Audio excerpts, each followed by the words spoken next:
அந்த ஓலைச்சுவடியை 300 ஆண்டு காலமா பாதுகாத்து லார்ட் எலிஸ்ட ஒப்படைச்ச பெருமை எங்க பறையர் சமூகத்தை தான் சேரும். தமிழர்களுடைய வேதநூல் திருக்குறள் கொடுத்தவர்கள் பறையர்கள், தமிழர்களுடைய பூர்வகுடி இசை பறை இசை கொடுத்தவர்கள் பறையர்கள், தமிழருடைய பூர்வ மருத்துவம் சித்த மருத்துவம் கொடுத்தவர்கள் பறையர்கள், இந்தியாவிலேயே அம்பேத்கருக்கு முன்னோடியா இருந்தவர்கள் பறையர்கள். அது போல இந்த செய்திகளெல்லாம் ஏன் இவர் சொல்றது இல்ல? பிஜேபி எதிர்க்கக்கூடிய வல்லமை எங்களுக்கு இருக்குன்னா சொல்றாங்க இல்லையா, இந்த வல்லமையை பெற்றுக் கொடுத்தது பரிதியிலம் எழுதி. அவர் அன்னைக்கு கட்சியை விட்டு போயிருந்தாருன்னா கட்சிக்கு அங்கீகாரமே ரத்தா இருக்கும். இந்த திமுக கட்சியினுடைய அங்கீகாரத்தை பாதுகாத்து கொடுத்தது இந்த பறையர் சமூகம். அப்ப இதெல்லாம் வரலாறு. அனைவரும் சமம்ங்கிறதுக்காகத்தானே சார் நம்ம கஷ்டப்பட்டு நீதியின் பக்கம் நிற்பவர்கள் தான் சார் பறையர்கள்.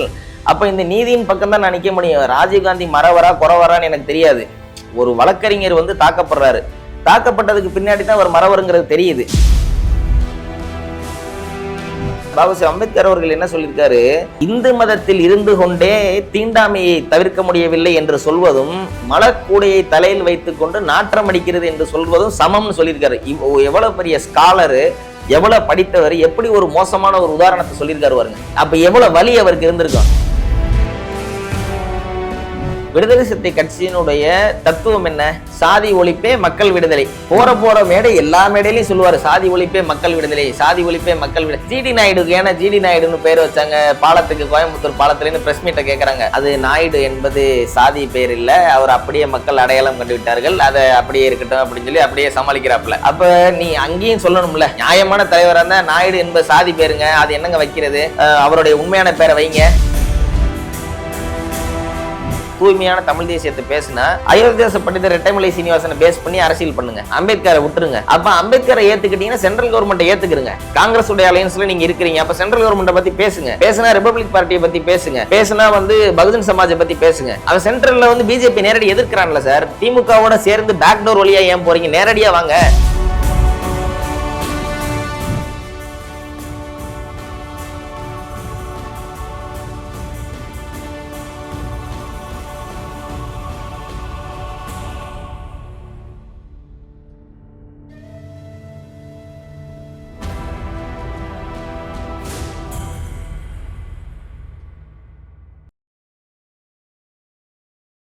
உலகம் முழுவதும் பரவி வாழுகிற தாய் தமிழ் உறவுகள் அனைவருக்கும் வணக்கம். இன்னைக்கு நம்முடைய சோழன் சொல்வீச்சு வலையொலியில் பிரபல வழக்கறிஞர் மனோஜ் கிஷோர் அவர்களை சந்தித்து பேச இருக்கிறோம். தோழர் வணக்கம். வணக்கண்ணே. நீங்கள் பார்க்குறதுக்கு திரைப்பட இயக்குனர் மாரி செல்வராஜ் போலவே இருக்கீங்க. தோற்றம், சிரிப்பு, கண்ணாடி இதெல்லாமே இருக்குது. பொதுமக்கள் மத்தியில் அந்த மாதிரி யாராவது உங்களை ஃபீல் பண்ணியிருக்காங்க? நிறைய பேர் சொல்லியிருக்காங்கண்ணே, அந்த மாதிரி ஏகப்பட்ட பேர் அதை கேட்டிருக்கிறாங்க, நீங்கள் மாரி செல்வராஜ் மாதிரி இருக்கிறீங்கன்னு சொல்லி. சரி, சமீபத்தில் கூட ஒரு மகிழுந்தில் ஓலா கேப் புக் பண்ணி வந்தேன். வரும்போது அவர் என்னை பார்த்துட்டு நீங்கள் மாரி செல்வராஜ் தானேன்னு சொல்லிட்டு ஃபோட்டோ எடுக்கணும்னு சொல்லி கேட்டாரு. சரி, அப்படி தொடர்ச்சி நிறைய நடந்துக்கிட்டு இருக்கு. நீங்களும் இன்னைக்கு சொல்றீங்க. ஆமாம், அதாவது என்னன்னா பிரபலங்களோட சாயல் நிறைய பேருக்கு இருக்கும். இப்ப நீங்க பாத்தீங்கன்னா சில பையங்க நடிகர்கள் போல இருப்பாங்க, விஜய் போல இருப்பாங்க, அஜித் போல இருப்பாங்க. ஆனா நீங்க அந்த ஒரு இயக்குனர் போல அவருடைய நிறம், அவருடைய சிரிப்பு, அவருடைய ஹேர் ஸ்டைலு எல்லாமே அந்த உடம்பு தான் கொஞ்சம் கூட இருக்க ஒழிய மற்றபடி அப்படியே மாரி செல்வராஜ் மாதிரி. ரொம்ப மகிழ்ச்சி. அதுக்கப்புறம் நான் உங்களை கேட்கணும் அப்படின்ட்டே இருந்தேன். அது என்னன்னா, நீங்களும் பறையர் சமூகத்தை சேர்ந்தவர் தான். அப்படி இருக்கும்போது விடுதலை சிறுத்தைகளை நீங்க தொடர்ந்து தாக்குறத நான் அறிகிறேன். ஒண்ணு. ரெண்டாவது, இப்ப கூட பாத்தீங்கன்னா உங்க சொந்த ஊர்லயே விடுதலை சிறுத்தைகள் மேல வழக்கு போட்டிருக்கீங்க. ஏன் இந்த வன்மம்? இல்லை, வன்மம்னு ஒன்றும் இல்லை. அதில் இப்போ நானும் அந்த விடுதலை சிறுத்தை கட்சியில் ஆதரிச்சவன் தான். ஆரம்ப காலகட்டத்தில் அந்த கட்சிக்காக வேலை செஞ்சவன் தான், அந்த கட்சிக்கு பேனர் வச்சவன் தான். இன்னும் சொல்லப்போனால் விடுதலை சிறுத்தைகள் கட்சி முதல்ல கொடியேற்றின மதுரை புதூர் 1999 அந்த கொடியேற்றினதில் என்னுடைய தாத்தாவுடைய பங்களிப்பும் உண்டு. அப்படியாக எங்கள் குடும்பம் 3 தலைமுறையாக அந்த கட்சியினுடைய அண்ணன் திருமாவளவனோட நெருக்கமா இருந்த ஒரு குடும்பம் தான். நான் தான் முதல் முறையா அந்த டிஃபரன்ஸ்ல வெளியில வர்றேன். ஃபர்ஸ்ட் அந்த கட்சியிலிருந்து வேறுபட்ட ஒரு ஐடியாலஜில இருந்து நான் எங்க ஃபேமிலியிலே வெளியில வந்துட்டேன்னு வச்சுக்கங்களேன். எதனால வெளியில வர்றோம் அப்படின்னா, நான் வந்து அடிப்படையில ஒரு பறையர்குடியை சேர்ந்தவன். நான் அடிப்படையில தமிழன். உலகத்தினுடைய மூத்த இனம் தமிழினம். அந்த தமிழினத்தினுடைய ஆதிக்குடி பறையர்குடி. அப்ப இந்த பறையர்குடிக்குன்னு ஒரு சில சிறப்பம்சங்கள் இருக்கு. ஒரு சில வந்து முக்கியத்துவமான சில செய்திகள் இருக்கு. சொல்ல வேண்டிய செய்தி, இப்ப யூதர்கள் வந்து உலகத்தை ஆள்றாங்க. இந்த யூதர்கள் எப்படி உலகத்தை ஆள்றாங்க? there is a theory called Superman theory. அந்த சூப்பர்மேன் தியரி என்ன அப்படின்னு பார்த்தோம்னா, பிராமணர்கள் ஃபாலோ பண்ணக்கூடிய அந்த தியரி தான் அந்த சூப்பர்மேன் தியரி. இந்தியாவில் சூப்பர்மேன் தியரியை இந்தியாவில் அடாப்ட் பண்ணவர்கள் தான் இந்திய பார்ப்பனர்கள். அவர்களுக்குன்னு தனி தத்துவம் கிடையாது. யூதர்களுடைய தத்துவத்தை தான் இவங்க எடுத்துக்கிட்டாங்க. பிராமணர்கள் என்ன சொல்லி வளர்ப்பாங்க அப்படின்னு பார்த்தீங்கன்னா, நீங்கள் கவனிச்சிருக்கலாம், பிராமணர்களுடைய வீட்டுக்கு போனீங்கன்னா சின்ன வயசுல இருந்தே நீ நல்லா படிப்ப, உன்ன மாதிரி படிக்க முடியாது, நீ தான் உலகத்திலே சிறந்தவன், பிறப்பாலேயே உனக்கு அறிவு இருக்கு, நீ உன்ன மாதிரி உனக்கு நிகர் யாரும் கிடையாது அப்படின்னு நார்மல் ஹியூமன் பீயிங்ஸை விட நம்ம வந்து கொஞ்சம் வந்து இன்னும் எக்ஸ்ட்ராடினரி அப்படின்னு ஒரு ஃபீல் பண்ண வைக்கக்கூடிய அந்த தத்துவம் தான் சூப்பர்மேன் தியரி. சிம்பிளிஃபைடா சொல்றேன், அது ஒரு பெரிய வாஸ்ட் சிலபஸ். சரி, இந்த அது என்ன அப்படின்னா, பாசிட்டிவ் விஷயங்களை வந்து அந்த குழந்தைக்கு ஊட்டி அந்த பாசிட்டிவ் விஷயங்கள் மூலமா வந்து அந்த தத்துவத்தை தீண்டாமையை வந்து நம்ம தகர்த்தெறிகிறது தான் அந்த தத்துவம். அப்போ பறையர்குடி அப்படின்னு ஒருத்தன் பிறக்கும் போதே அவனுக்கு என்ன ஒரு அடையாளம் கொடுக்கப்படுது அப்படின்னு பார்த்தோம்னா, நம்ம திருடல, வந்து தப்பான வேலைகள் செய்யலை, வந்து எந்த விதமான குற்ற செயல்களும் ஈடுபடலை. ஆனா பிறந்த உடனே ஒரு கில்ட்டி ஃபீல், ஒரு குற்ற உணர்வு. நம்ம கீழ் ஜாதியில பிறந்துட்டோமோ, இந்த ஜாதியை கேட்டா நீங்க மற்ற எந்த ஜாதியை கேட்டாலும் அவன் தைரியமா சொல்லுவான். திருடுனவன் கொள்ளையடிச்சவன்லாம் கூட ஜாதி பேரை சொல்லி திருடினவன் கொள்ளையடிச்சவன்லாம் உண்டு. ஆனா எந்த தப்பும் செய்யாம இந்த பட்டியல் சமூக மக்கள் அந்த என்ன ஜாதின்னு கேட்கும்போது அவனால தைரியமா பறையன்னு சொல்ல முடியாது. ஒரு குற்ற உணர்ச்சியோட பாக்குற சூழல் இருக்கும். அந்த குற்ற உணர்ச்சினாலேயே அவன் தேங்கிடுவான். கீழே தேங்கி என்ன செய்வான்னா ஒரு அச்சீவ்மெண்ட்டுக்கு போக முடியாது. உதாரணத்துக்கு பாத்தீங்கன்னா, இன்றைக்கு இவ்வளவு பெரிய படைபலம் பட்டாளம் கட்சியில எல்லாமே இருந்தும், பொருளாதாரம் இருந்து, திருமாவளவனால வந்து நான் வந்து என்னால எல்லாம் செய்ய முடியுங்கிற கான்பிடன்ஸ் அவருக்கு இல்லை பாருங்க. அந்த இன்ஃபீரியாரிட்டி காம்ப்ளெக்ஸை ஊட்டுறது தான் இந்த சாதிய திட்டம். இந்த சாதிய திட்டத்துல வந்து பறையர்குடிக்கு அப்படி என்ன பெரிய சிறப்பு இருக்குன்னு நீங்க கேட்கலாம். அது என்ன அப்படி மற்றவங்களுக்கு இல்லாத சிறப்பு, அப்படி உங்களுக்கு என்ன அப்படி இருக்குன்னு நீங்க கேட்கலாம்.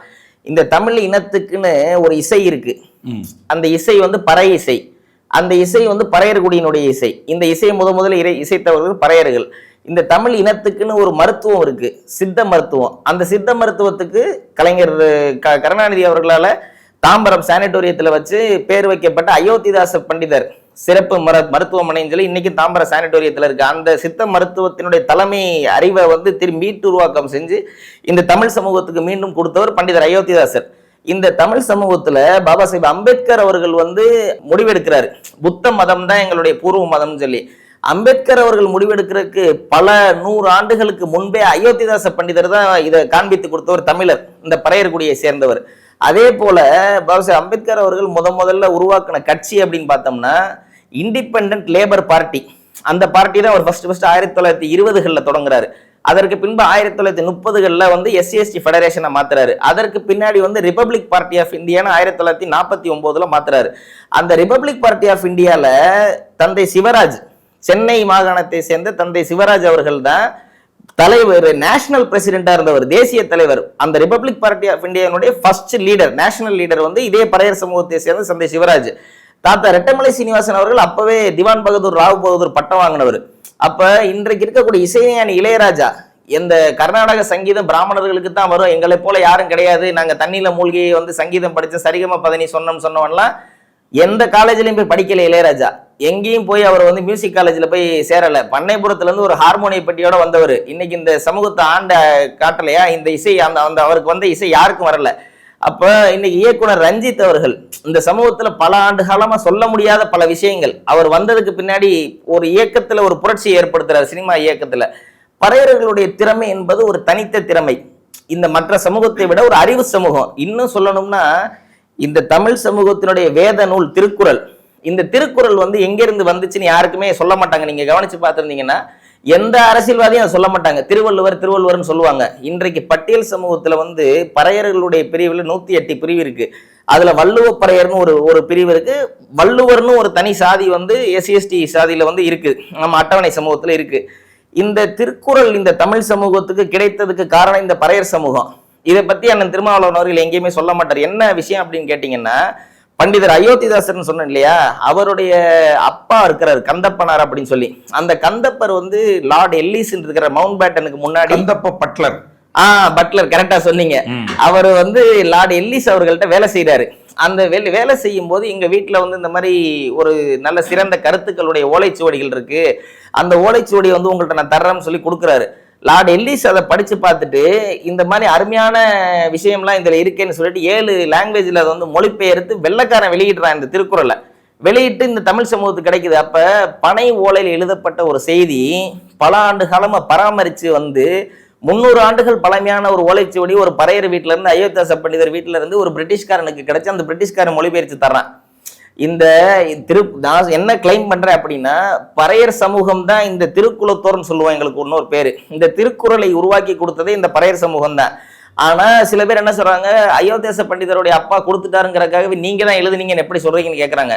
அப்படியே இல்லைன்னா கூட அந்த ஓலைச்சுவடியை 300 ஆண்டு காலமா பாதுகாத்து லார்ட் எல்லிஸ்ட ஒப்படைச்ச பெருமை எங்க பறையர் சமூகத்தை தான் சேரும். இதையெல்லாம் வந்து அப்ப வேதநூல் திருக்குறள், தமிழர்களுடைய வேதநூல் திருக்குறள் கொடுத்தவர்கள் பறையர்கள், தமிழர்களுடைய பூர்வகுடி இசை பறை இசை கொடுத்தவர்கள் பறையர்கள், தமிழருடைய பூர்வ மருத்துவம் சித்த மருத்துவம் கொடுத்தவர்கள் பறையர்கள். தமிழ்நாட்டில் வந்து இந்த அளவு இந்தியாவிலேயே அம்பேத்கருக்கு வந்து முன்னோடியா இருந்தவர்கள் பறையர்கள். அது போல இந்த செய்திகளெல்லாம் ஏன் இவர் சொல்றது இல்ல? யாரு? திருமாவளவன் அவர்கள். அதுதான் எங்களுக்கு அவர் மேல வருத்தம். ஏன் இவர் எந்த அரசியல் கட்சியும் இவர் நடத்தட்டும், எந்த ஐடியாலஜியும் அவர் போகட்டும், யாரோடையும் அவர் கூட்டணி இருக்கட்டும், 4 எம்எல்ஏ 2 எம்பி வச்சிருக்காரு, 40 எம்எல்ஏ அவர் வந்தாலும் எனக்கு சந்தோஷம் தான். நம்ம சமுதாயத்தை சேர்ந்து இன்னொருத்தர் வந்து நல்லா வந்திருக்காரு அப்படிங்கறது நம்ம அதெல்லாம் தப்பா அவர் சொல்ல போறது இல்லை. அரசியல்ல அவருடைய நிலைப்பாடு சரி. ஏன்னா பட்டியல் சமூகத்துல நாங்க எல்லாரும் வந்து நிலத்தை இழந்துட்டோம். இந்து மதத்தினுடைய வருகைக்கு பின்னாடி, வர்ணாசிரம முறை வந்ததுக்கு பின்னாடி எங்களுடைய நிலங்கள் வந்து அபகரிக்கப்பட்டுருச்சு, நாங்க அதிகாரத்துல இருந்து நீக்கப்பட்டுட்டோம். அப்ப எங்களுக்கு இன்றைக்கு காலகட்டத்துல நம்ம யாராவது ஒருத்தரோட சார்ந்துதான் நம்ம இருக்கக்கூடிய சூழலுக்கு நம்மளுடைய பொருளாதாரமும் நம்மளுடைய அதிகார மையமும் வந்துருச்சு. அப்ப அவர் தேர்தலுக்காக கூட்டணி வைப்பது தவறு இல்லை, நான் அதுக்காக அவர் விமர்சிக்கல. ஆனா இந்த சமூகத்தினுடைய வரலாறு இருட்டடிப்பு செய்யறாரே. இப்ப இந்த மனோஜ் வந்து இந்த செய்தியை வந்து ஒரு யூடியூப் சேனல்ல சொன்னோம்னா இது ஒரு 50,000 பேர்ல இருந்து 1,00,000 பேருக்கு ஒரு நியூஸ். இதே அண்ணன் திருமாவளவன் அவர்கள் இந்த செய்தியை சொன்னாருன்னா இந்த செய்தி தமிழகம் எங்கும் ஒரு முக்கியமான ஒரு விஷயமா போய் சேரும். அப்ப இந்த சமூகத்துக்கு இப்படிலாம் ஒரு வரலாறு இருக்கிறதுங்கிற மறைச்சிட்டு திராவிட கழகத்தோட கூட்டணி வைக்கிறதும், திமுகவுடைய ஆட்சியை காப்பாத்துறதும், திமுகவுக்கு வந்து நம்ம வந்து எடுப்பார் கைப்பிள்ளையா இருக்கிறதும் தான் எங்க சமூகத்துடைய வேலையா? இன்னைக்கு சொல்றீங்க எம்பியா இருக்காரு திருமாவளவன், என்ன அவரை போய் நீங்க பேசுறீங்கன்னு கேக்குறீங்க. தந்தை சிவராஜ் நான் சொன்னேன் இல்லையா, ரிபப்ளிக் பார்ட்டி ஆஃப் இந்தியாவோட நேஷனல் பிரசிடென்ட், அவர் அப்பவே எம்பி. நாங்க எல்லாத்தையும் பார்த்தவங்க, அப்பவே கவர்னரா இருந்தவங்க, எம்பியா இருந்தவங்க. அன்னை மீனாம்பாள் அவர்கள் சென்னையில் இருந்தாங்க. அன்னை மீனாம்பாள் அவர்கள் SCST ஃபெடரேஷனுடைய ஸ்டேட் பிரசிடென்டா இருந்தவங்க.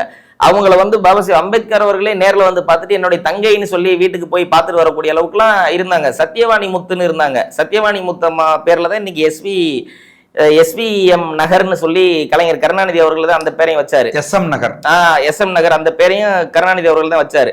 அந்த சத்யவாணி முத்தம்மா இல்லாம வந்து இந்த திமுக இல்ல. இன்னைக்கு இன்னும் உங்களுக்கு ஒரு முக்கியமான செய்தி சொல்றேன்.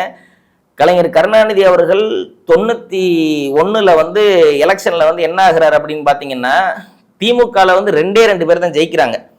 அதிமுக வந்து எம்ஜிஆர் வந்து ஃபுல் ஸ்விங்ல இருக்கிறார். அப்ப எம்ஜிஆர் ஃபுல் வாஷ் அவுட்ல வந்து தமிழ்நாடு ஃபுல்லா ADMK வந்துருது. 2 இடத்துல மட்டும் DMK வர்றாங்க. கலைஞர் ஒரு தொகுதியில ஜெயிக்கிறாரு, இன்னொருத்த வந்து துறைமுகம் தொகுதியில ஒரு நபர் ஜெயிக்கிறாரு. அப்ப எக்மோர் தொகுதியில வந்து பரிதி இளவழுதியும், துறைமுகம் தொகுதியில செல்வராஜும் ஜெயிக்கிறாங்க அந்த எலெக்ஷன்ல. கலைஞரே அந்த எலெக்ஷன் லூஸ் பண்றாரு.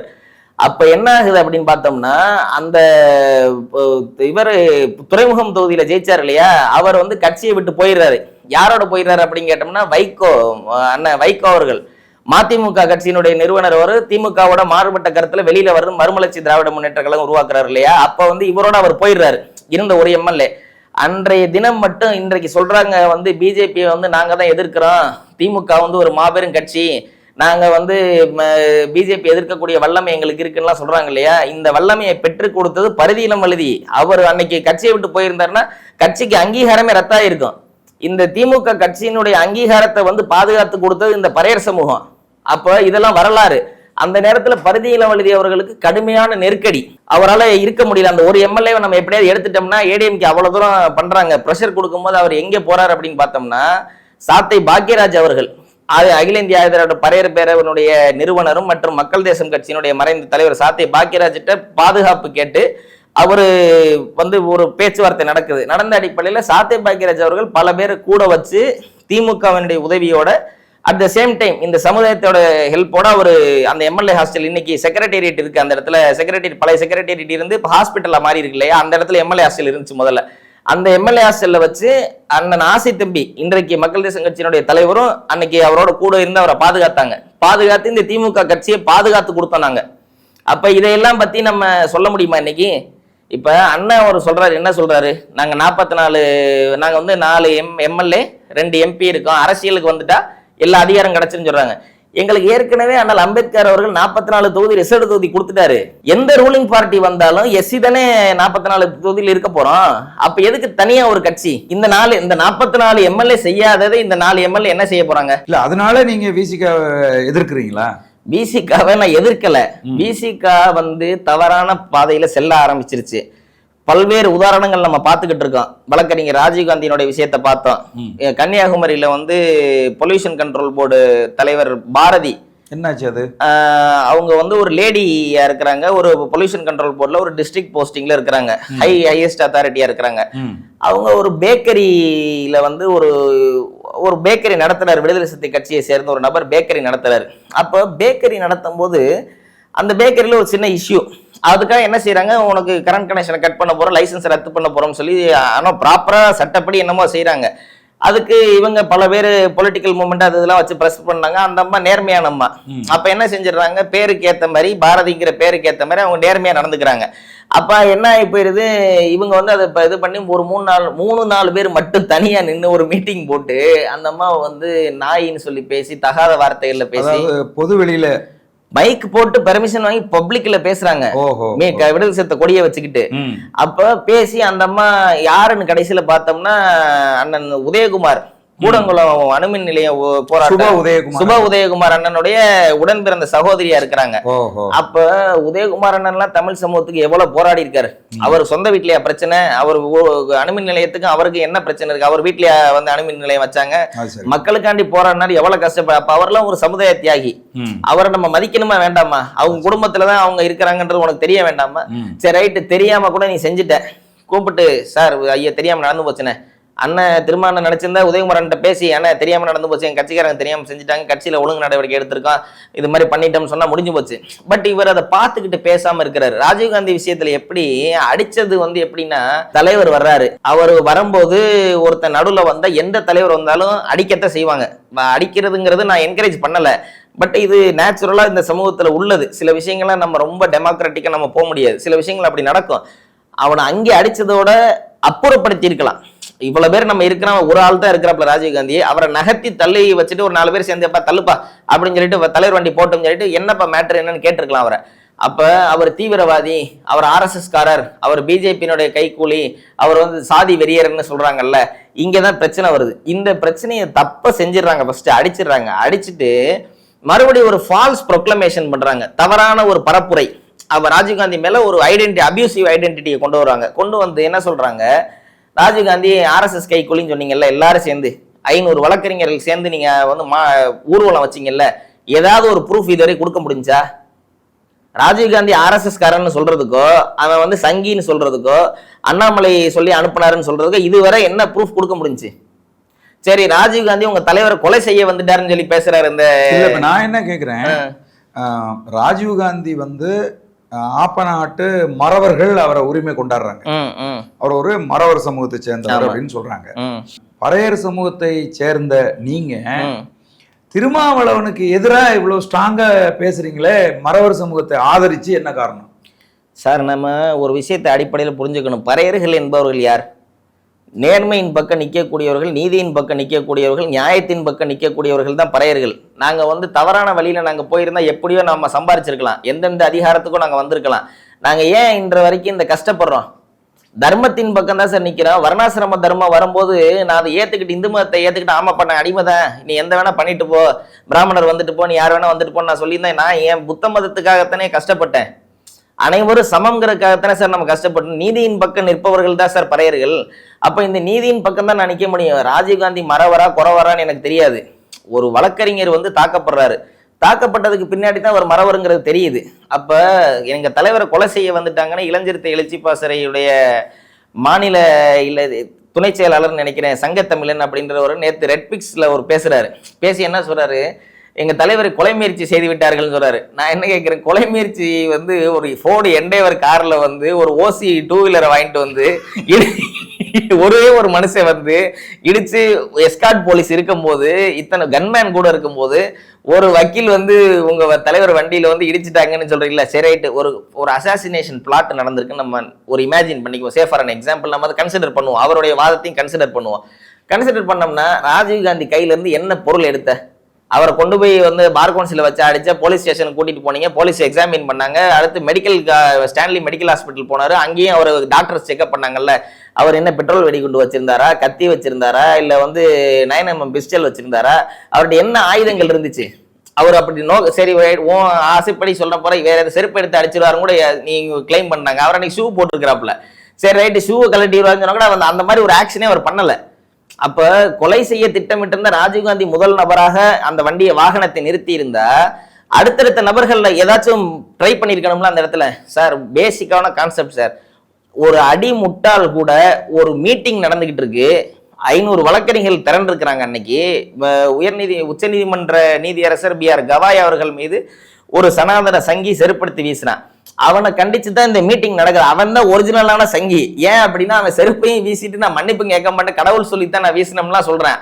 அதுக்காக விசிகா கட்சி வந்து வச்ச அந்த ஆர்ப்பாட்டம் என்பது சரி. அந்த மீட்டிங் இவ்வளவு வழக்கறிஞர்கள் கூடி இருக்கும் போது யாராச்சும் போய் இப்படி ஒரு விஷயத்தை செய்வாங்களா சார்?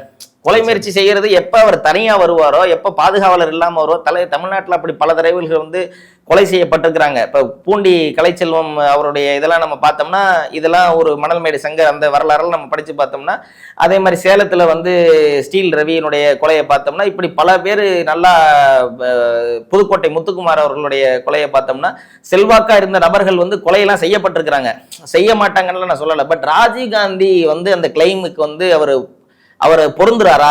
தகுதியற்றவர். அதுக்கு அவர் அவருக்கு அது சம்பந்தமே இல்லையா? அவர் சொன்னாரா, நான் மறவண்டா, நீ எப்படி வண்டியில போல, நீ எல்லாம் ஒரு தலைவரான்னு உன்னை கேட்டாரா? ஆனா அப்படித்தான் உன்னை கொலை பண்ண வந்தோம்னு அவர் சொன்னாரா? இல்ல நான் பாஜக இருக்கேன்னு அவர் சொன்னாரா? எதுவுமே கிடையாது. அப்ப நீங்க வந்து நியாயத்தின் பக்கம், நேர்மையின் பக்கம் நின்று எதிர்க்கிறீங்க. ஆமா, அவ்வளவுதான். சாதியை பார்த்து நீங்க வந்து கிடையவே சார். மறவர்களுக்கு வந்து நான் வந்து வேலை செய்யணும்னா ஊழியம் செய்யணும்னு எனக்கு அவசியம் கிடையாது சார். சரி, நான் பேசக்கூடியது பறையர் அரசியல். நான் ஆதரிக்கக்கூடிய தலைவர் வந்து மக்கள் தேசம் கட்சியினுடைய தலைவர் வந்து ஆசை தம்பி பறையர் பேரவைன்னு அவர் சொல்றாரு. அப்ப நான் அந்த கட்சியை ஆதரிக்கிறேன். எங்களுக்காக காலந்தோறும் வந்து கஷ்டப்பட்டு இந்த சமூகத்துல வந்து அடித்தட்டு மக்கள், சென்னையினுடைய அடித்தட்டு மக்களுடைய வாழ்வாதாரத்தை மாற்றின கட்சி புரட்சி பாரதம். அந்த புரட்சி பாரதம் கட்சியை நான் ஆதரிக்கிறேன். அதே போல எங்களுக்காக களத்தில் இருந்து பலியானவர் அண்ணன் ஆம்ஸ்டாங், அம்பேத்கரனுடைய ஐடியாலஜி அப்படியே எங்களுக்கு வந்து சொல்லிட்டு போனாரு. அப்ப அவரை நான் ஆதரிக்கிறேன். ஏன் ஆம்ஸ்டாங் அவர்களை ஆதரிக்கும் போது, ஜெகன்மூர்த்தியாரை ஆதரிக்கும் போது, அண்ணன் ஆசை தம்பி ஆதரிக்கும் போது எதுக்காக வந்து திருமாவளவரை நம்ம ஆதரிக்கல அப்படின்னா, அம்பேத்கருடைய ஐடியாலஜிலேருந்து இவர் நழுவுறாரு சார். திராவிட ஐடியாலஜியில டிராவல் ஆகுறாரு திருமாவளவன். அப்ப இந்த இடத்துல தான் நம்ம வேறுபடுறோம். அப்ப என்னன்னு பாத்தீங்கன்னா, பாபா சாஹேப் அம்பேத்கர் அவருடைய அரசியல் என்ன? இந்து மதத்திலிருந்து வெளியேற சொன்னார்ல, இந்து மதத்திலிருந்து வெளியேற சொன்னாரா சொல்லலையா? அதுதான் உனக்கு சொன்னார்ல. அண்ணன் வந்து ஆம்ஸ்டாங் அவர்கள் அயோத்திதாச பண்டிதர் அவர்களால் உருவாக்கப்பட்ட தென்னிந்திய புத்த விகார் பெரம்பூர்ல வந்து ஆம்ஸ்டாங் அண்ணன் கட்டுனது எல்லாருக்கும் தெரியும். அதுக்கு பின்னாடி இருக்கிற ஸ்டோரியை நம்ம தெரிஞ்சுக்கணும். ஆம்ஸ்டாங் அண்ணன் இந்த சமூகத்தை பத்தி ஆய்வு செய்யறாரு, படிக்கிறாரு. படிக்கும் போது தென்னிந்திய புத்த விகாரன்னு ஒண்ணு பெரம்பூர்ல வந்து அயோத்திதாச பண்டிதர் அவர்கள் 1800களில் தொடங்கியிருக்காரு அப்படின்னு சொல்லி கண்டுபிடிக்கிறாரு. கண்டுபிடிச்சு அந்த லேண்ட் சர்வே நம்பரை வச்சு பார்த்து அதை வந்து திருப்பி போய் பார்வையிடுறாரு. இடும்போது கவர்மெண்ட் வழக்கமாவே எந்த அரசாங்கம் ஆட்சிக்கு வந்தாலும் ஏபைசா பையில் இந்த தலித் மக்களுடைய நிலத்தை வந்து பஞ்சமி நிலத்துல தான் கவர்மெண்ட் ஸ்கீம் எல்லாமே கொண்டு வருவானுங்க. இது எல்லா கவர்மெண்ட், அண்ணா டிஎம்கே வந்தாலும் அப்படிதான், டிஎம்கே வந்தாலும் அப்படிதான். ஏன்னா கேப்பாரட்டு நாதிட்டு நாங்க கிடக்குறோம்ல, அப்ப எங்களுடைய நிலத்தை எடுத்துருவானுங்க. அதே போல பெரம்பூர்ல வந்து government fruits and vegetables market வந்து இன்னைக்கு அந்த இடத்துல இருக்குன்றத நான் ஆம்ஸ்டாங் தெரிஞ்சுக்கிறாரு. தன்னுடைய சொந்த காசை செலவு பண்ணி தானே ஒரு நிலத்தை வாங்கி அதே பேர்ல 200 ஆண்டுகள் கழித்து தென்னிந்திய புத்த விகாரனை உருவாக்கி இந்து மதத்தை விட்டு வெளியேறார் குடும்பத்தோட. அப்ப ஆம்ஸ்டாங் அவர்கள் இந்து மதத்தை விட்டு வெளியேறிட்டாரா? குடும்பத்தோட வெளியேறி அவரோட சேர்ந்து எத்தனை மக்கள் வெளியேறினாங்க. அப்ப இவர் சொல்ற வேடிக்கை என்ன தெரியுமா? Contradictory politician Thirumavalavan. எப்படின்னா அதுக்கு தான் நான் ஏற்கனவே இருநாவலவன் சொல்லியிருந்தேன் உங்க யூடியூப் சேனல்ல சொல்லி, அது ஒரு சர்ச்சை ஆயிருந்துச்சு. ஏன் அப்படின்னா பாபா சாஹேப் அம்பேத்கர் அவர்கள் என்ன சொல்லியிருக்காரு, இந்து மதத்தில் இருந்து கொண்டே தீண்டாமையை தவிர்க்க முடியவில்லை என்று சொல்வதும் மலக்கூடையை தலையில் வைத்துக் கொண்டு நாற்றம் அடிக்கிறது என்று சொல்வதும் சமம்னு சொல்லியிருக்காரு. எவ்வளவு பெரிய ஸ்காலரு, எவ்வளவு படித்தவர், எப்படி ஒரு மோசமான ஒரு உதாரணத்தை சொல்லியிருக்காரு பாருங்க. அப்ப எவ்வளவு வலி அவருக்கு இருந்திருக்கும். அப்ப இந்து மதத்துல இருந்து நீ வெளியேறாம இந்து மதத்துல இருந்துகிட்டே நான் இந்து மதத்தை சனாதனத்தை எதிர்க்க போறேன்னா இது எப்படி நியாயமா இருக்கும்? அம்பேத்கருடைய பாதையில வாங்க. எனக்கு தெரிஞ்சிட்டு நான் நினைக்கிறேன், மெல்ல மெல்ல பட்டியல் சமூகத்தினர் வந்து அறிவூட்டி ஆற்றல் படுத்தி அவர்களை கூட்டிட்டு வரணும்னு நினைக்கிறாரோ அப்படிங்கிற மாதிரி தோணுது சார். அதாவது ஒரு மனிதன் எங்கிருந்து ஆரம்பிச்சான் தன்னுடைய பயணத்தைங்கிறது பார்க்க வேண்டியது ரொம்ப முக்கியமானது. அதுதான் ரொம்ப முக்கியம். இப்ப நான் வந்து ஒரு வழக்கறிஞராக இன்னைக்கு இருக்கிறேன் அப்படின்னா நான் யார், நான் எங்கிருந்து என்னுடைய பயணத்தை தொடங்கினேன், இன்னைக்கு யூடியூப் சேனல் போய் நான் யாருங்கிறது ரொம்ப முக்கியமானது. அப்ப தமிழ்நாட்டினுடைய அரசியல் வரலாற்றிலேயே திருமாவளவன் வந்து தலித் தலைவர்கள்ல திருமாவளவன் அவர்கள் வந்து தனியா உருவான தலைவர் கிடையாது. அவர் வந்து ஊதி பெருசாக்கப்பட்ட தலைவர். கார்பரேட்டுகளால, சன் டிவி போன்ற கார்பரேட்டுகளால. நீங்க இப்ப கூட பாருங்களேன், தலித் மக்கள் எவ்வளவு ஆர்ப்பாட்டம் பண்ணாலும் ஜெகன்மூர்த்தியார் பேரோ, அண்ணன் ஆசை தம்பி அவர்கள் பேரோ, அண்ணன் ஆம்ஸ்டாங் அவர்களுடைய பேரோ எந்த மீடியாலையும் வராது, போட மாட்டாங்க எந்த மீடியாலையும். டெய்லி சன் டிவிலேயே ஒரு நியூஸ் போடுவாங்க திருமாவளவனை பத்தி. அப்ப என்னன்னா பிராண்ட் பண்றாங்க. பறையர்களுக்கான பட்டியல் சமூகத்துக்கான தலைவர் இவர் தான், ஊதி பெருசா ப்ளோ அப் பண்ணப்பட்ட நபர் அவர். அப்ப இதே சமகால வரலாறு கண்டெம்பரரி பாலிடிக்ஸ் நம்ம எடுத்து பார்ப்போம். பார்த்தோம்னா அண்ணன் ஆசை தம்பி அவர்களுடைய தந்தையார் இருக்கிறார். தந்தையார் வந்து அந்தோணி பிச்சைன்னு பேரு. அவர் வந்து என்னவா இருக்கிறார், அவர் அப்பவே இந்து மதத்தை விட்டு வெளியேறி கிறிஸ்தவ மதத்துல இருக்கிறாரு. கிறிஸ்தவ மதத்துல இருந்து கொண்டு என்னவா இருக்கிறார் அப்படின்னா ரிபப்ளிக் பார்ட்டி ஆஃப் இந்தியான்னு சொன்னேன்ல, அந்த ரிபப்ளிக் பார்ட்டி ஆஃப் இந்தியால அப்பவே அவர் பாபா சாஹேப் அம்பேத்கர் அவர்களோட பயணித்தவர். பயணித்து விட்டு ரிபப்ளிக் பார்ட்டி ஆஃப் இந்தியாவுடைய கேண்டிடேட்டா கண்டெஸ்ட் பண்ணவர் தமிழ்நாட்டில் திருநெல்வேலியில. அங்கே தேர்தலில் போட்டியிட்டவர். அதற்கு பின்னாடி அவர் 2 மாபெரும் வீரர்களை இந்த சமூகத்துக்கு விட்டுட்டு இறந்து போயிருந்தார். சாத்திய பாக்கியராஜ் அவர்கள், அவருடைய தம்பி ஆசி தம்பி. இதே போல சமகால புரட்சியை பார்ப்போம். பூவை மூர்த்தியார் அவர்கள், தமிழ்நாட்டினுடைய வரலாற்றிலேயே ஒரு சுயம்பு தலைவர் உண்டு, அண்ணல் அம்பேத்கருடைய ஐடியாலஜி அப்படியே தமிழ்நாட்டில் வந்து இம்ப்ளிமெண்ட் பண்ண ஒரு தலைவர்னா பூவை மூர்த்தியார் அவர்கள். தானா அம்பேத்கர் அவர்களோட மூர்த்தியார் பார்த்ததில்லை, ஆனா அப்படியே அந்த தம்ம சக்கரம், அவருடைய சுதந்திரம், சமத்துவம், சகோதரத்துவங்கிற தத்துவம், அந்த புத்த மதத்தினுடைய சிஸ்டமேட்டிக் இது நாங்க இன்னைக்கு போடுறோமே தலித் அரசியல்னு சொல்லிட்டு ஒயிட் அண்ட் ஒயிட் ட்ரெஸ், இந்த ஒயிட் அண்ட் ஒயிட் ட்ரெஸ்ஸை வந்து போட சொல்லி கொடுத்தது பூவை மூர்த்தியார். புரட்சி பாரதத்தை நீங்க பாத்தீங்கன்னா எல்லாருமே ஒயிட் அண்ட் ஒயிட் போட்டிருப்பாங்க. அப்ப என்னன்னா காண்டாண்டு காலமா அடிமையா இருந்த சமூகம் நல்லா ட்ரெஸ் பண்ணுங்க, நல்லா வாங்க, அம்பேத்கரோட ஐடியாலஜி இதான்னு சொல்லி ஜெய்பீம்னு சொல்லுவார் எல்லா மீட்டிங்லயும்.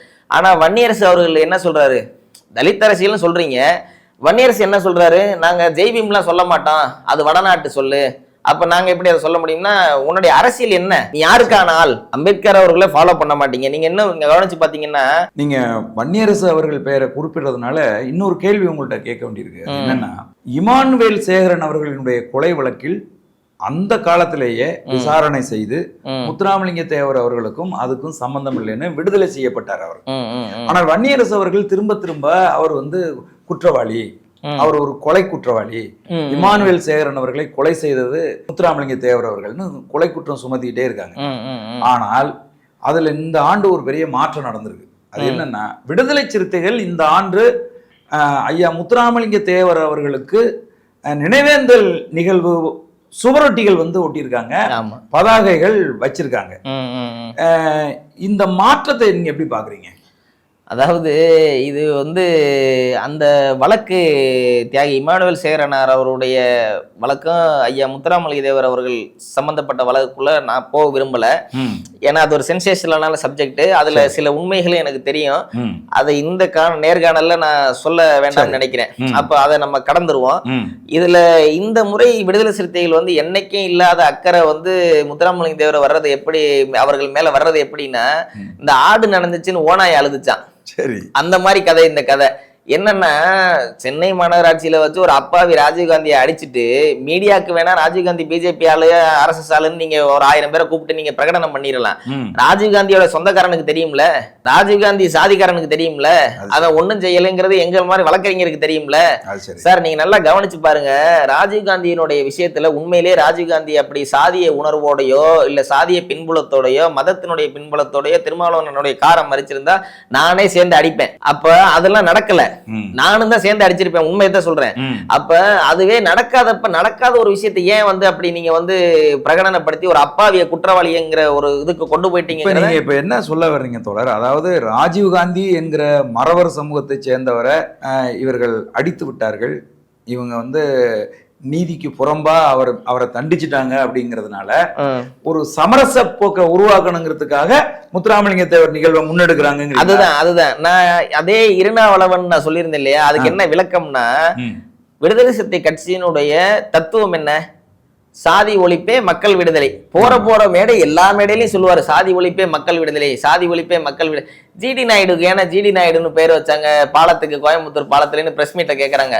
அது நாயுடு என்பது சாதி பேர் இல்ல, அவர் அப்படியே மக்கள் அடையாளம் கண்டு விட்டார்கள், அதை அப்படியே இருக்கட்டும் அப்படின்னு சொல்லி அப்படியே சமாளிக்கிறாப்புல. அப்ப நீ அங்கேயும் சொல்லணும்ல, நியாயமான தலைவரா இருந்தா நாயுடு என்பது சாதி பேருங்க, அது என்னங்க வைக்கிறது, அவருடைய உண்மையான பேரை வைங்க அப்படின்னு சொல்லி, இது தெரிஞ்சா தெரியாதவன் இனிமே தெரிஞ்சுக்கிட்டு போறேன். இதுல என்ன ஒரு கொடுமைன்னா, அவங்க குடும்பத்தினரே வேணாம் நாயுடுங்கிற பேரை எடுத்துட்டு அவங்க ஜிடின்னு வந்து அவங்க வைக்க சொல்றாங்க, வைக்கிறாங்க. நிறுவனத்துக்கு ஆல்ரெடி வச்சிருக்காங்க, அவங்க நிறுவனங்கள் எல்லாத்துக்குமே பேர் வந்து ஜிடி நிறுவனங்கள். ஆமா, அதுக்கு அண்ணன் உருட்டினாரு ஒரு உருட்டு, அந்த உருட்டுலாம் வந்து உலகமாக உருட்டிட்டு என்ன சொல்றாரு, இப்ப வந்து இந்த ராஜீவ்காந்தி அவர்களுடைய விஷயம் நடந்ததுக்கு பின்னாடி தேவர் சமூகத்துல வந்து பிரமலை கல்லர் உசிலம்பட்டியில இருந்து எனக்கு போன் பண்ணாங்க, அதே மாதிரி மதுரையில இருந்து கல்லர் சமுதாயம் போன் பண்ணாங்க, அப்படி ராமநாதபுரத்துல ஆப்பநாட்டு மரவரிசை பேசினாங்க. பேசி வந்து தம்பி நீங்க செய்யக்கூடிய இந்த விஷயம் வந்து நாங்க எங்க சமுதாயம் வந்து உங்களுக்கு ரொம்ப நீங்க வந்து செய்யறது பிடிச்சிருக்கு, நேர்மையின் பக்கம் நீங்க நிக்கிறீங்க தம்பி, உண்மையிலேயே உங்களுக்கு எந்த ஆபத்தா இருந்தாலும் நாங்க உங்களுக்கு கூட நிப்போம்னு சொல்லி, காரைக்குடியில எங்க ஊர்ல இருக்கக்கூடிய தேவர் அமைப்புகள் இவ்வளவு வருஷமா நான் பிறந்து வாழ்ந்த ஊர்ல இப்படி அமைப்பு இருக்கிறதே எனக்கு தெரியாது. ஆனா அவர்கள்லாம் எனக்கு போன் பண்ணி இது மாதிரி தம்பி உங்களுக்கு விடுதலை சிறுத்தைனால இது மாதிரி அச்சுறுத்தல் இருக்குன்னு கேள்விப்பட்டோம், அந்த அச்சுறுத்தல் எதுவாக இருந்தாலும் நம்ம உங்களுக்காக நிப்போங்கிற மாதிரிலாம் சொல்லி, இப்ப சமீபத்தில் நடந்த ஒரு திருமணத்துல கூட முத்துராமலிங்க தேவர் படம் போட்டு முதல் முறையா என்னுடைய புகைப்படத்தையும் போட்டு ஒரு பேனர் வச்சிருந்தாங்க. அப்ப வந்து இந்த அளவுக்கு நடந்ததுக்கு அப்புறம் இந்த ஆப்பநாட்டு மரவர் சங்கத்துல இருந்து என்னை இந்த வாட்டி கூப்பிட்டு இருந்தாங்க, நீங்க வாங்க தேவர் குரு பூஜைக்கு வாங்க அப்படின்னு சொல்லியிருந்தாங்க. நம்ம சென்னை வந்ததுனால போக முடியாத சூழ்நிலை ஆயிடுச்சு.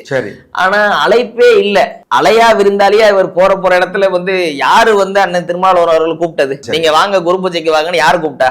இவரா போய் எல்லா இடத்தையும் பேனர் வச்சு பேலன்ஸ் பண்றாரு.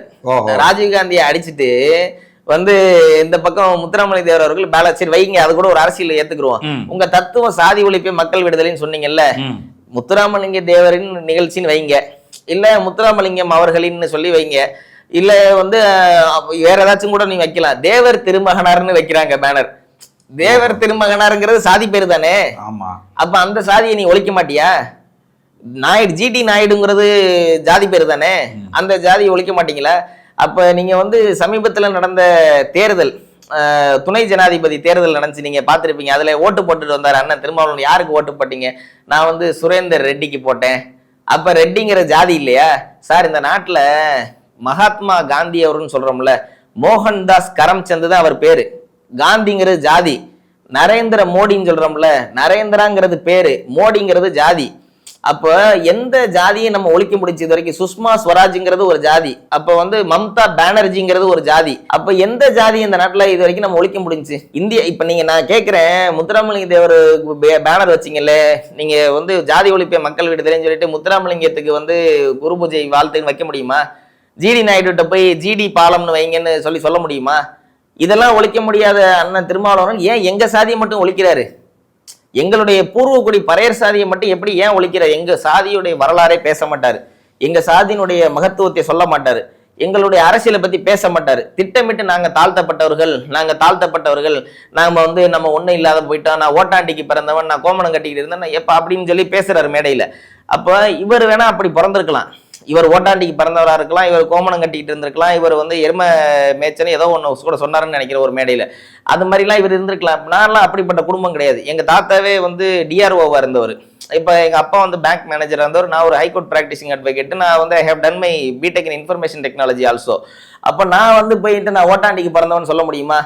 இன்றைக்கு வந்து நான் யூஸ் பண்ற காரே வந்து BMW 5 சீரிஸ் நான் யூஸ் பண்ணிக்கிட்டு இருக்கேன். நான் போய் வந்து நான் இந்த ஜெர்மன் மேடு காரையும் வந்து சுவிஸ் மேடு வாட்சையும் கட்டிக்கிட்டு நான் வந்து நான் நசுக்கப்பட்டவன் சொன்னா, அது ஒடுக்கப்பட்டவன் சொன்னா அது நல்லா இருக்குமா? இந்த சமுதாயம் முன்னுக்கு வந்துருச்சு. அதிகாரம் தான் இந்த சமூகத்துக்கு வந்து வழிங்கிறதெல்லாம் கிடையாது. ஏன் அப்படின்னு சொல்றோம்னா, எத்தனை IAS ஆஃபீஸர் வேணும், எத்தனை IPS ஆஃபீஸர் வேணும், எத்தனை சாஃப்ட்வேர் இன்ஜினியர் வேணும், எத்தனை லாயர் வேணும், எத்தனை டாக்டர் வேணும், எல்லாரும் எங்க சமூகத்துல இருக்கோம், எல்லாரும் இருக்கிறோம், நாங்க நல்லா தான் இருக்கோம், எங்களுக்கு எந்த பிரச்சனையும் கிடையாது. கஷ்டப்படக்கூடிய அம்பேத்கர் அவர்கள் இதுக்கு சொல்யூஷன் சொல்லியிருக்காரு. இன்னைக்கு நான் ஒரு ஆள் நல்லா இருந்துட்டு அந்த சமுதாயமே நல்லா வந்துருச்சுங்கிற கிடையாது, நான் நல்லா எல்லாத்தையும் அனுபவிச்சுட்டு அந்த சமூகம் மேல வந்துருச்சுங்கிறது கிடையாது. இந்த சமூகத்துல பாபா சாஹேப் அம்பேத்கர் அவர்கள் அதுக்கு ஒரு ஃபார்முலா சொல்லியிருக்காரு, பே பேக் டு த சொசைட்டி. நீ மேல வந்துட்டியா, உன்னுடைய இந்த கிறிஸ்தவர்கள் வந்து இந்த தசம பாதம்னு சொல்லி ஒரு சிஸ்டம் வச்சிருப்பாங்க, வாங்கக்கூடிய சம்பளத்துல 10% வந்து நீ வந்து உன் சர்ச்சில் இருக்க இஸ்லாமியர்களையும் அது உண்டு, அந்த சிஸ்டம் உண்டு, ஜக்காத் சிஸ்டம் உண்டு. ஆமா. இதே மாதிரி வந்து பே பேக் டு த சொசைட்டின்னு பாபா சாஹேப் அவர்கள் ஒரு தத்துவத்தை வந்து எங்களுக்கு சொல்லிட்டு போயிருக்காரு. அந்த அடிப்படையில் நான்லாம் எங்க சமூகத்துக்கு என்னால என்ன உதவி செய்ய முடியுமோ எனக்கு வரக்கூடிய சம்பளத்துல இருந்து நான் அதை செஞ்சுக்கிட்டு தான் இருக்கிறேன். இது போல ஒவ்வொரு தனிநபரும் இந்த சமூகத்தை மேலே தூக்கிட்டோம்னா தானா நம்ம மேல வந்துட போறோம். இதை வச்சு அந்த நீங்க நல்லா யோசிச்சு பாருங்க, இந்த தாழ்த்தப்பட்ட சமுதாய மக்கள் வந்து தாழ்த்தப்பட்டவர்களாவே இருக்கிற வரைக்கும் தான் விடுதலை சிறுத்தை கட்சின்னு ஒரு கட்சி இருக்கும். இவர்கள் மேல வந்துட்டா என்ன அரசியல் பேசுவீங்க? ஈக்குவாலிட்டி வந்துருச்சுன்னா அப்புறம் என்ன அரசியல் பேசுவீங்க? இப்ப என்ன சொல்றது, இவருடைய கிளைம் என்ன, நான் சனாதனத்துக்கு எதிரான ஒரு சக்தி, நான் வந்து சனாதனி சக்தியை வந்து நான் ஒழிக்க போறேன்னு சொல்றாருல்ல. நாடாளுமன்றத்துல இன்றைக்கு இந்தியாவில் எத்தனை நாடாளுமன்ற தொகுதி இருக்கு? 543 தொகுதி இருக்கு. இந்த 543 தொகுதியில NDA alliance, India alliance 2 alliance இருக்கு. என்டிஏ அலையன்ஸை வந்து பிஜேபி ஹெட் பண்ணுது, இந்தியா அலையன்ஸை வந்து காங்கிரஸ் ஹெட் பண்ணுது. அப்ப இந்த காங்கிரஸுடைய அலையன்ஸ்ல இவர் இருக்கிறாரு, இவர் இருக்கு, டிஎம்கே இருக்கு, டிஎம்கே உடைய அலையன்ஸ்ல அண்ணன் திருமாவளவன் அவர்கள் இருக்கிறாரு. இவருக்கு இருக்கிறதோ 2 நாடாளுமன்ற உறுப்பினர், 2 எம்பி. இந்த 2 எம்பியை வச்சு அவன் பிஜேபியுடைய ஸ்ட்ரென்த் என்னவா இருக்கு? அவன் வந்து ஆல்மோஸ்ட் 65-70% வந்துட்டான். இந்த நம்ம தமிழ்நாட்டினுடைய ஒட்டுமொத்த எம்பி 40 எம்பி சேர்ந்தா கூட சனாதனத்தை ஒழிக்க முடியாது. அப்ப we have to make some central alliance. Central அதுக்கு தான் அண்ணன் ஆம்ஸ்ட்ராங் அவர்கள் உண்மையிலேயே சனாதனத்தை ஒழிக்கிறதுக்கு அவர் பிஎஸ்பியோட கூட்டணி போனாரு. நீங்க சொல்லுங்க, நான் ரிபப்ளிக் பார்ட்டி ஆஃப் இந்தியாவோட நான் கூட்டணி போறேன், பாபா சாஹேப் அம்பேத்கர் அவர்களால் உருவாக்கப்பட்ட கட்சி ரிபப்ளிக் பார்ட்டி, அதை நான் மீட்டெடுக்க போறேன், தம்மச்சக்கரம் வந்து அசோகர் மௌரிய பேரரசு உடைய அசோகருடைய சின்ன, அதை நான் மீட்டெடுக்க போறேன்னு சொல்லுங்க, உங்களோட நாங்க வர்றோம். அதே மாதிரி அன்னை மாயாவதி அவர் கன்சிராம் அரசியல் விஞ்ஞானி கன்சிராம் அவர்களால் கண்டெடுக்கப்பட்டு அன்னை மாயாவதி அவர்கள் சிஎம் ஆனாங்கல்ல, செல்வி மாயாவதி சிஎம் இருந்த தத்துவத்தை நீங்க எடுங்க, ஆம்ஸ்ட்ராங் எடுத்த மாதிரி தைரியமா எடுங்க, யானை சின்னத்தை எடுங்க, நாங்க வர்றோம் உங்களோட. அப்ப நீங்க வந்து ஒரு பிழைப்புவாத தத்துவத்தை பேசுறீங்க, கொள்கையான தத்துவம் கிடையாது. நலிவடைந்த மக்களுக்கு, கஷ்டப்பட மக்களுக்கு முதல் தேவை என்ன? கொள்கை தான். கொள்கையை ஒரு மனிதன் விட்டுட்டான்னா பிழைப்புவாதம் எப்படி வேணா பிழைக்கலாம். இப்போ இந்தியாவில் வந்து பாத்தீங்க அப்படின்னு சொன்னா அதாவது மக்கள் அங்கீகாரம் கொடுக்காத பல கட்சிகளை தடை செஞ்சுட்டாங்க. ஆமா, இந்தியா முழுசும். ஆமா, தேர்தல் களத்தில் தொடர்ந்து பயணிக்காத பல கட்சிகளை வெறுமனே பதிவு செய்து இந்த கட்சிகள் எல்லாம் காலி பண்ணிட்டாங்க. இப்ப வந்து உள்துறை அமைச்சர் அமித்ஷா வந்து சொல்றாங்க, ரவுடிசத்தில் ஈடுபடுகிற கட்சிகளை இந்தியாவில் தடை செய்யணும் அப்படிங்கிறாங்க.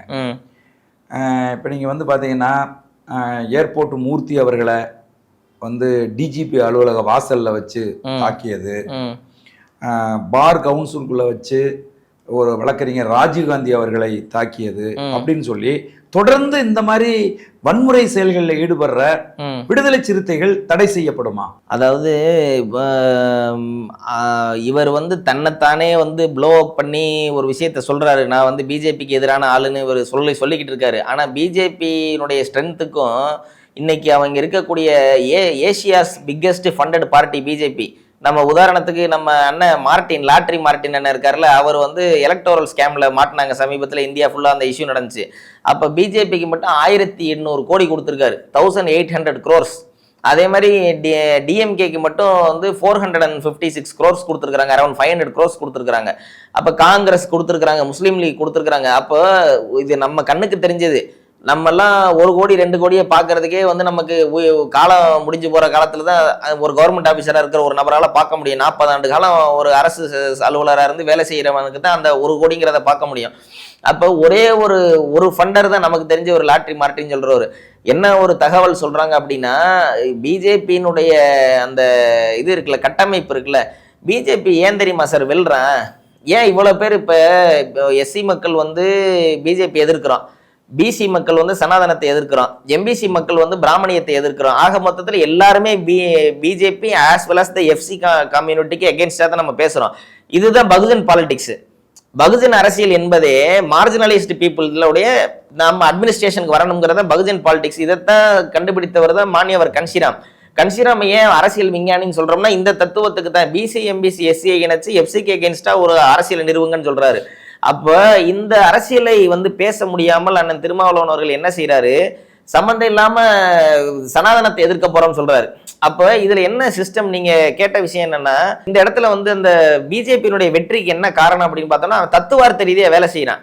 நீங்க பாருங்க, விஸ்வ இந்து பரிஷத்து வந்து ஏபிவிபி, அப்புறம் வந்து ஜனசேனா, அப்புறம் வந்து அனுமன் சேனா, இப்படி என்னென்ன பேரை வச்சிருக்கிறானுங்க. எல்லா கட்சிக்கும் வந்து எல்லா அமைப்புக்கும் துணை அமைப்புக்கும் அந்த பிஜேபி ஆர்எஸ்எஸ் ஃபண்ட் பண்ணுது. அந்த பிஜேபிங்கிறது வந்து ஆர்எஸ்எஸ் எலக்டோரல் ஃபேஸ், தேர்தல் அரசியலை சந்திக்கிறதுக்கான ஒரு party. But BJP is not ideologist party. அப்ப இதே தத்துவத்தை அண்ணல் அம்பேத்கர் அவர்கள் வந்து எஸ்எஸ்டி அப்படின்னு ஒரு மூவ்மெண்ட் உருவாக்கி ஆர்பிஐனுடைய துணை அமைப்பு சமுதாய அரசியல் செய்யறதுக்கான அமைப்பு தான் அந்த எஸ்எஸ்டி. அந்த எஸ்எஸ்டியை வந்து பத்தி அண்ணன் திருமாவளவன் பேசியிருக்கிறாரா சார்? தேர்தலில் நின்று அண்ணன் திருமாவளவன் அவர்கள் வந்து முதலமைச்சர் ஆயிடுறாரு சார். முதலமைச்சராக வச்சுக்கிருவோம். அவர் முதலமைச்சர் ஆயிட்டா இந்த சமூகத்துல சேரிகளில் வந்து தேனாரும் பாலாரும் ஓடிடுமா? நாங்கெல்லாம் வந்து ஓட்டு வீடெல்லாம் காங்கிரீட் வீடு ஆயிருமா? வந்து எல்லாருமே வந்து சும்மா இருக்கிறவங்க ஃபுல்லா வந்து பெரிய பணக்காரன இண்டஸ்ட்ரியலிஸ்ட் ஆயிடுவானா? இந்த மக்களுக்கு தாட்கோடைய ஸ்கீம் அரசாங்கம் என்ன கொடுக்குதுங்கிறத எடுத்து சொல்லுங்க. சமுதாய பணிங்கிறது ஒண்ணு இருக்குல்ல. ஆர்எஸ்எஸ் வந்து ஒரு ஐடியாலஜி சொல்றேன், எஸ்எஸ்டி ஒரு ஐடியாலஜி சொல்லுது, அதனுடைய அரசியலமைப்பா ஆர்பிஐ இருக்குது. அது போல விடுதலை சிறுத்தைக்கு சமுதாய பணி செய்யக்கூடிய அமைப்பு எங்க? இப்ப இதெல்லாம் தெரியாததுனாலதான் இவர் வன்முறை பாதைக்கு போறாரு. இந்த அதாவது லெனின் அவர்கள் என்ன சொல்றாருன்னா, புரட்சியாளர் லெனின் அவர்கள் மாபெரும் ஆயுத புரட்சி நடத்தினவர். அவரே என்ன சொல்றாரு அப்படின்னா, வன்முறை என்பது அறிவின் வறுமை. அறிவு யாருக்கு இல்லையோ அவன் தான். நீங்க ஒரு கேள்வியை ஒரு மனிதன்ட்ட கேளுங்க, அவன் எப்ப கோவப்படும் அப்படின்னா அவனால பதில் தெரியலன்னா கோவப்படுவான். அந்த சப்ஜெக்ட் நாலேஜ் இல்லைன்னா அவனுக்கு ஆங்கரை தானே வெளிப்படுத்த முடியும். கோவத்தை வெளிப்படுத்தி அந்த சப்ஜெக்டை விட்டு தப்பிப்பானுங்க. அப்ப அதே தான், அந்த ஸ்ட்ராட்டஜியை தான் திருமாவளவன் அவர்கள் தன்னுடைய தொண்டர்கள் மூலமா எடுக்கிறாரு. எடுத்து என்ன செய்யறாரு, வன்முறையை ஒரு அரசியலா கொண்டு வர்றாருல. இதை வந்து இன்னைக்கு இருக்கக்கூடிய காலகட்டத்தில் வந்து ரொம்ப ஆபத்தானது. இன்றைக்கு இந்த நாடு வந்து it is a developing nation. நம்ம சென்ட்ரல் கவர்மெண்ட்டே இல்லைன்னு சொல்றோம். சென்ட்ரல் கவர்மெண்ட்டே கிடையாதுன்ற கான்செப்ட் தான் டிஎம்கே பேசுறாங்க. ஃபண்ட் ஏன் சென்ட்ரல் கவர்மெண்ட் வந்து வாங்குற? இந்தியாங்கிறது ஒரு நாடு இல்லையா? அண்ணல் அம்பேத்கர் அவர்கள் என்ன சொன்னாரு, India we are Indians firstly and லாஸ்ட்லின்னு சொல்றாரு. அப்ப இந்தியான்ற ஒரு நாடே இல்லைன்னா அம்பேத்கர் எப்படி உனக்கு தலைவர்? அப்ப நீ அயோத்தியாச பண்ணி, அதாவது 2 ஸ்டாண்ட் எடுப்பாருன்னு நான் சொன்னேன்ல. ஒண்ணு, தமிழ் தேசிய அரசியல பேசக்கூடிய மாதிரி தூய்மையான தமிழ் தேசியத்தை பேசினா அயோத்தியாச பண்டிதர் ரெட்டைமலை சீனிவாசனை பேஸ் பண்ணி அரசியல் பண்ணுங்க, அம்பேத்கரை விட்டுருங்க. அப்ப அம்பேத்கரை ஏத்துக்கிட்டீங்கன்னா சென்ட்ரல் கவர்மெண்ட்டை ஏத்துக்கிறங்க. காங்கிரஸ் உடைய அலையன்ஸ்ல நீங்க இருக்கிறீங்க, அப்ப சென்ட்ரல் கவர்மெண்ட்டை பத்தி பேசுங்க. பேசினா ரிபப்ளிக் பார்ட்டியை பத்தி பேசுங்க. பேசினா வந்து பகுஜன் சமாஜை பத்தி பேசுங்க. அவன் சென்ட்ரல்ல வந்து பிஜேபி நேரடி எதிர்க்கிறான்ல சார். திமுகவோட சேர்ந்து பேக்டோர் வழியா ஏன் போறீங்க? நேரடியா வாங்க. அப்ப இந்த வன்முறையை வந்து நீங்க செய்யறதுனால வந்து இந்த கட்சி வந்து ஒரு ஐடியாலஜிக்கல் பார்ட்டி இல்ல அப்படிங்கிற ஒரு தவறான ஒரு பிம்பம் வந்து இந்த மக்கள் மத்தியில வந்துருச்சு. ஏன் வந்துருச்சுன்னா, அண்ணன் ஜெகன்மூர்த்தியார் அவர்கள் கடுமையா விமர்சிக்கிறாரு. இதை பத்தி பேசாமையே இருந்தவர் பேசுறாரு. பகுஜன் சமாஜ் கட்சியினுடைய நிர்வாகிகள் வந்து அண்ணன் ஆம்ஸ்டாங் அவர்களுடைய கொலை வழக்கு நம்ம ரொம்ப கவனமா இதுல எடுத்துக்கணும், கணக்கில் எடுத்துக்கணும். என்னன்னா, அவருடைய கொலை வழக்கு நடந்து அந்த வழக்கை பத்தி இவர் பேசவே மாட்டேங்கிறாரு. ஒவ்வொரு மேடைகள்லையும் பேசுவார் தொடர்ச்சியா. நீங்க கவனிச்சீங்கன்னா வந்து தாழ்த்தப்பட்ட சமுதாய மக்கள் எந்த கட்சியில இருந்தாலும், எந்த இதுல பிரிவில் இருந்தாலும், இதனுடைய உங்களுக்காக என்னுடைய குரல், திருமாவளவனுடைய குரல் தான் முதல் குரல்னு சொல்லுவார். மேடையா பேசுவார். ஒரு தலைவரே வெட்டு படுகொலை செய்யப்பட்டிருக்கிறார் ஆம்ஸ்டாங் அவர்கள். இது வரைக்கும் அதை பத்தி அவர் அவங்க மனைவி வந்து கைப்பிள்ளைய வச்சுக்கிட்டு வந்து பொட்டை அழிச்சிட்டு இன்னைக்கு ரோட்ல நடந்து திரியிறாங்க. நாங்க அண்ணன் ஆம்ஸ்டாங் அவர்கள் வீட்டுக்கு போகும்போது ஒரு நாள் கூட வெளியில விட்டு கூட அவர் பார்த்ததில்லை, அந்நியார் அவர்களை. அவ்வளவு தூரம் அவர் வந்து வச்சு இருந்தார். இன்னைக்கு அந்த அம்மா வந்து ரோட்ல நடந்து திரியிறது நமக்கு அவ்வளவு கஷ்டமா இருக்கு பார்க்கும்போது. ஒரு சாதாரண தொண்டனா இருக்கக்கூடிய, இந்த தலித் அரசியலை நேசிக்கக்கூடிய ஒரு சாதாரண ஒரு நபர்னா எனக்கே இவ்வளவு கஷ்டமா இருக்கு. உங்களுக்கு அவர் கேக் ஊட்டி விட்டு அம்பேத்கர் அவர்களுடைய பார்லிமெண்ட்டினுடைய புத்தகங்களை உங்களுக்கு பரிசு கொடுத்து நீங்க 2019 எலெக்ஷன்ல நிற்கும் போது நீங்க தோத்துறக்கூடாதுங்கிறக்கா கேண்டிடேட்டை வாபஸ் பெற்றாரு சார் ஆம்ஸ்டாங் அண்ணன். அப்ப கேண்டிடேட்டை வாபஸ் பெறாம இருந்திருந்தா நீங்க ஜெயிச்சது என்ன வந்து 5 லட்சம் ஓட்டு வித்தியாசத்துல ஜெயிச்சிங்க. இன்னைக்கு ஜெயிச்சிட்டேன் எம்பின்னு சொல்றீங்களா? வெறும் 1500 ஓட்டு. அந்த 1500 ஓட்டுல வந்து அன்னைக்கு பிஎஸ்பி கேண்டிடேட்டை நிப்பாட்டிருந்தா அவர் 3000 ஓட்டு வாங்கிட்டு நீங்க ஜெயிச்சிட்டு இன்னைக்கு வீட்டுக்கு வந்திருப்பீங்க. எம்பியே கிடையாது இன்னைக்கு. அதுக்கெல்லாம் நன்றி கடனா பேச வேண்டாமா? இந்த ஆம்ஸ்டாங் என்ன பிஜேபிக்கா வேலை செஞ்சாரு?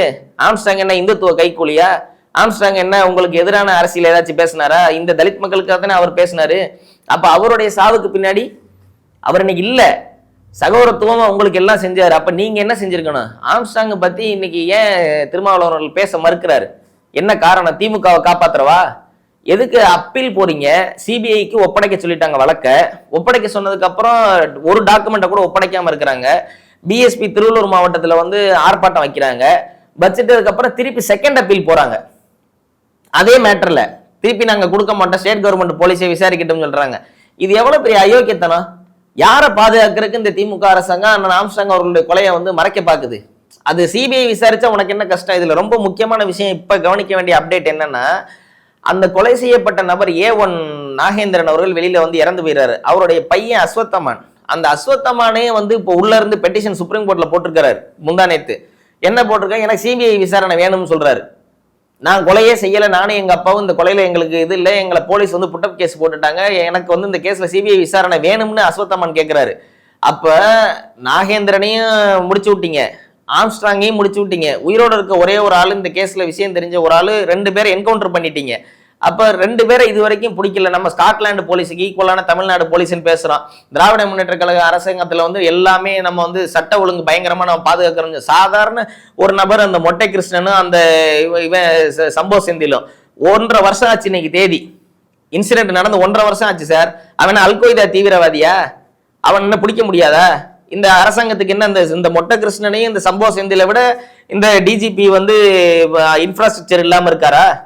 இவருக்கு போலீஸ் வேலை செய்ய முடியாதா? ஏன் இன்டர்போல கான்டாக்ட் பண்ண முடியாதா? அதிகாரம் இல்லையா? என்ன காரணத்துக்காக இவங்களை மறைக்கிறீங்க? இவ ஏன் அரெஸ்ட் பண்ணல? அரெஸ்ட் பண்ணாம வச்சிருக்கிற போது இந்த நேரத்துல திருமாவளவன் அவர்கள் கள்ள மௌனம் காக்குறாரு. இதுதானே நமக்கு அவர் மேல வருத்தம் வருது. இப்ப பேச வேண்டிய நபர் யாரு? யாரை நம்பி நாங்க எம்பி ஆக்கணும்? யாரை எம்எல்ஏ? பறையர்களோட உழைப்பு இல்லாம அண்ணன் திருமாவளவன் அவர்கள் எம்பி ஆயிட்டாரா, எம்எல்ஏ ஆயிட்டாரா? சொல்லுங்க, டிக்ளேர் பண்ண சொல்லுங்க. முடியாதுல்ல. போஸ்டர் ஒட்டினது, பந்தல் போட்டது, உங்களுக்காக வேலை செஞ்சது, உங்களுக்காக வந்து எல்லா வேலையும் செஞ்சது இந்த பறையர் சமூகம் தான். இந்த சமூகத்தினுடைய ஒரு தலைவர் வெட்டி படுகொலை செய்யப்பட்டிருக்கிறாரு. அரசாங்கம் மேல மேல அப்பீல் போது, குற்றம் சாட்டப்பட்ட கொலை செய்யப்பட்ட அண்ணன் ஆம்ஸ்ட்ராங் அவர்களுடைய தம்பி கீனோஸ் அவர்களும் சிபிஐ விசாரணை வேண்டும்னு பெட்டிஷன் போடுறாரு சுப்ரீம் கோர்ட்ல. அந்த பெட்டிஷன்ல வந்து இம்ப்ளீடிங் பெட்டிஷன்ல கொலை செஞ்சார், இவர் தான் செஞ்சாருன்னு சொல்லக்கூடிய அஸ்வத்தாமானும் இம்ப்ளீடிங் பெட்டிஷன்ல போய் அவர் எனக்கு சிபிஐ விசாரணை வேணும்னு சொல்றாரு. செத்தவன் குடும்பமும் சிபிஐ விசாரணை கேட்குது, குற்றம் சாட்டப்பட்ட நபரும் சிபிஐ விசாரணை கேட்கிறாரு. அரசாங்கம் வேண்டாம்னு சொல்லுது. ஒரு முறை சொன்னா பரவாயில்ல, 2வது முறை செகண்ட் அப்பீல் போறாங்க. அப்ப இந்த நேரத்துல வாயை கூட திறக்கல சார். இதை பத்தி ஆம்ஸ்ட்ராங்னு ஒரு நபரே இவருக்கு தெரியாத மாதிரியும், ஆம்ஸ்ட்ராங் ஒருத்தர் இங்க வாழாத மாதிரியும், இதை பத்தியே இவருக்கு இந்த நாலேஜே இல்லாத மாதிரியும் ராஜீவ்காந்தியை பத்தி பேசிக்கிட்டு இருக்காரு, விஜயை பத்தி பேசிக்கிட்டு இருக்காரு. விஜய் கட்சிக்கு உங்களுக்கு என்ன சார் இருக்கு? விஜய் சினிமா நடிகர்னு சொல்றீங்க, நீங்க சினிமாவில் நடிக்கலையா? 4 சினிமாவில் நடிச்சவர் இவரு. மின்சாரம்ங்கிற படத்துல எல்லாம் வந்து முதலமைச்சரா நடிச்சவர்.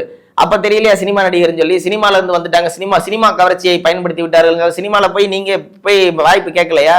அதாவது மக்கள் வந்து வரலாறு மறந்துட மாட்டாங்க, எல்லாரும் மறந்துட்டுலாம் இருக்க மாட்டாங்க. அதெல்லாம் நான் திருமாவளவன் அவர்களை புரிஞ்சுக்கணும். ராஜீவ்காந்தி விஷயத்தை ஒரு சாதாரண ஒரு ஆக்சிடென்ட்டை ஊதி பெருசாக்கி ஜாதி பிரச்சனையாக்க ட்ரை பண்ணி சினிமால இருந்து வந்தாங்கன்னு விஜய் சொல்றாரு. அப்ப சினிமா கவர்ச்சியை பயன்படுத்தி தான் எம்ஜிஆர் அவர்கள் வந்து முதலமைச்சரா இருந்தார், புரட்சி தலைவர் எம்ஜிஆர். அதே போல வந்து இவங்க ஜெயலலிதா அம்மையார் அவர்களும் சினிமால இருந்து வந்தவங்க தான். இப்ப இவர் கலைஞர் கருணாநிதி அவர்கள் எங்க இருந்து வந்தவர்? அவர் என்ன இண்டஸ்ட்ரியலிஸ்டா? அவர் சயின்டிஸ்டா? அவரே சினிமா துறையில இருந்து வந்தவர். சரி, சினிமா துறைக்கு விஜயை நீங்க எதிர்க்கிறீங்களே, மக்கள் நல கூட்டணி யார் தலைமையில இவர் வந்து உருவாக்குனாரு? விஜயகாந்த் தலைமையில. விஜயகாந்த் எங்க இருந்து வந்தவர்? சினிமால இருந்து. அப்புறம் அவர் என்ன இது அம்பேத்கர் மாதிரி ஸ்காலரா விஜயகாந்த்? அவர் என்ன கல்வி இதுல இருந்து வந்தவரா? சினிமாங்கிறது ஒரு துறை சார், அதுல இருந்து அதுல இருக்கிற மனிதன் கிடையாதா? விஜய் நேத்து சினிமாக்காரனா இருந்திருக்கலாம், இன்றைக்கு அரசியல் விரும்புறாரு, அவர் வராரு. This is a democratic country. யாரு வேணா எந்த தொழில வேணா செய்யலாம். அது வந்து அவனுக்கு ரைட் டு வந்து freedom of speech and expression, அவனுடைய ஃபண்டமெண்டல் ரைட். அது அவன் என்ன வேணா செய்யலாம், கான்ஸ்டிடியூஷனல் ரைட் சார். இவர் யாரு சார் விஜய் வரக்கூடாதுன்னு சொல்றதுக்கு? சரி, அப்ப விஜய் வரட்டும், விஜயை மக்கள் ஏத்துக்கிட்டு நிராகரிக்கட்டும், அது வந்து தனிப்பட்ட சப்ஜெக்ட். விஜய் வந்து அரசியலுக்கு வந்திருக்காரு, உள்நோக்கத்தோட வந்திருக்காரு, பாஜக பின்புலத்துல வந்திருக்காருன்னு சொல்றாருல. பாஜக பின்புலத்தோட விஜய் வந்தாருங்கிறதுக்கு இவர்கிட்ட என்ன ஆதாரம் இருக்கு? ராஜீவ்காந்தி பாஜக பின்புலத்தோட வந்தாருங்கிறதுக்கு இவர்கிட்ட என்ன ஆதாரம் இருக்கு? ரெண்டுக்குமே ஒண்ணும் கிடையாது. என்ன சொல்றாரு? விஜய் கூட இருக்கக்கூடிய சில நபர்கள் வந்து பாஜக பின்புலத்திலிருந்து வந்தவர்கள், நீங்க கவனிச்சு பாருங்க அப்படின்னு சொல்லி இந்த சிடி நிர்மல்குமார் இப்படி 2-3 பேரை சொல்றாப்ல. நான் என்ன சொல்றேன், இவர்களுக்கெல்லாம் இன்னைக்கு 2025 2021 பாஜக கூட்டணி வச்சவர் அண்ணன் திருமாவளவன் அவர்கள்.